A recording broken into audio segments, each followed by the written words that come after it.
All right, this is Rudy. It's November the 17th, the year 2016. I have established CoreLink's email communication with Ed Brown, and I'm trying to investigate, just research and come up to speed with his situation. And I learned about Danny Riley, and it's just horrific. It absolutely is horrific what I've learned just in a short few days, and I'm sure that it's going to get much deeper. But being as that I've communicated with Ed Brown, I wanted to share an email that I sent to him, and I want to read back his response so that you are aware of it. I said, "Hi, Mr. Brown. From the early news reports I watched, they were talking about a prison sentence of 5 years. Your release date is now July the 26th, 2045. What happened that made you and your wife sentence so much longer? Because of Jesus, Aaron and Rudy." Okay, he replies back, and this is what he said. "Thank you, Rudy. The powers that be decided that we were too close to the mark of truth and fabricated a second trial because we resisted the tyranny of the collusion of the court working with the prosecutor. One judge, Stefan McAuliffe, who refused to allow us any evidence or any witnesses."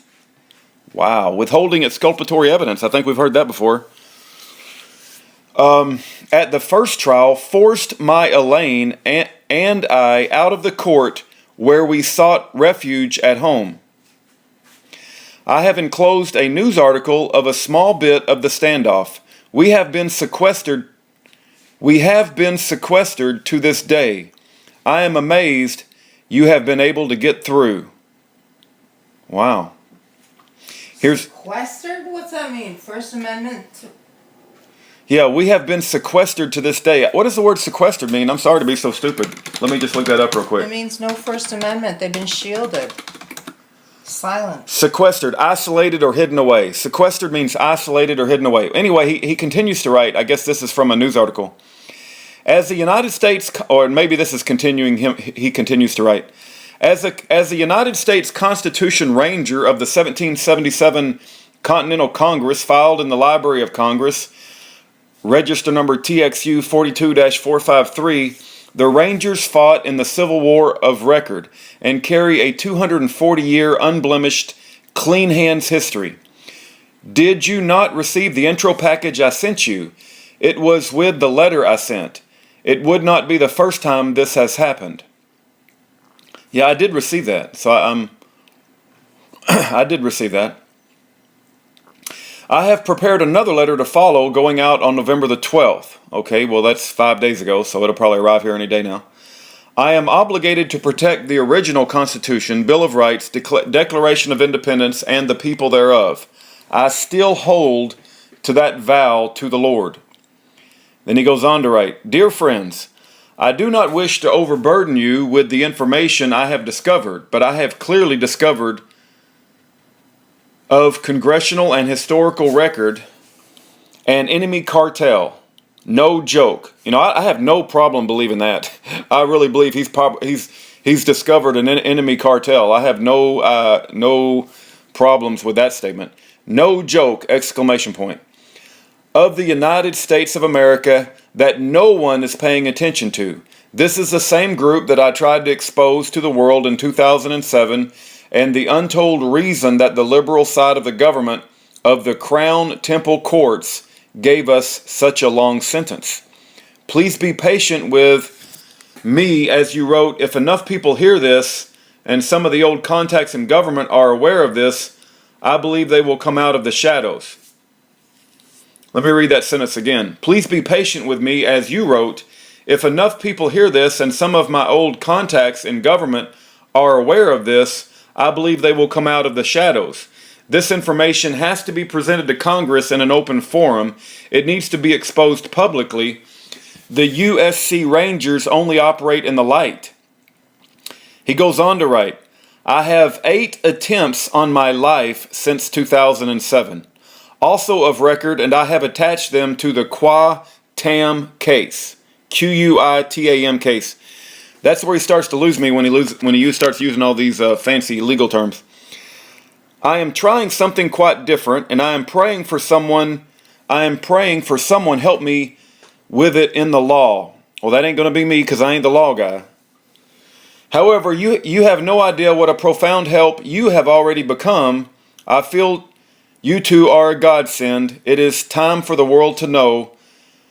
God love you and God bless. God bless. See you soon. Commander Edward Lewis Brown with the United States Constitutional Rangers.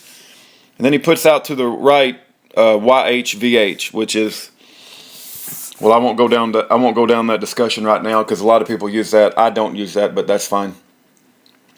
All right, so there you have it. That's my communication with Ed Brown. He's had several attempts on his life. We know that people that support Ed Brown have been thrown in prison. An example will be Danny Riley. These people are... How old is Ed Brown? I think he's like in his 70s, right? Hold on just one second. BOP.gov.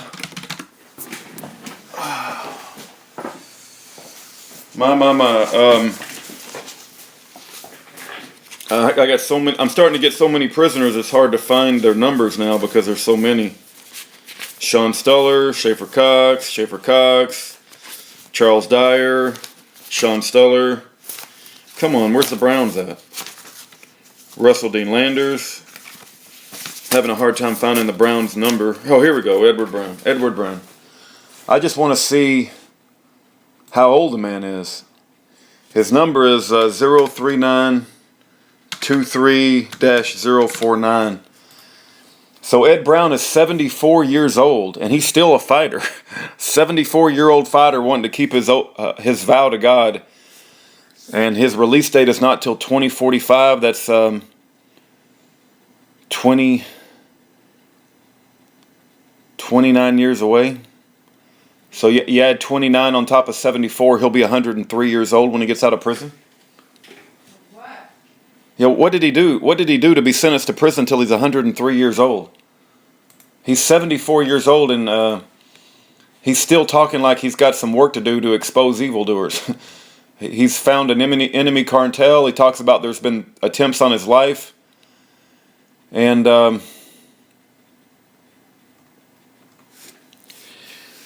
you know,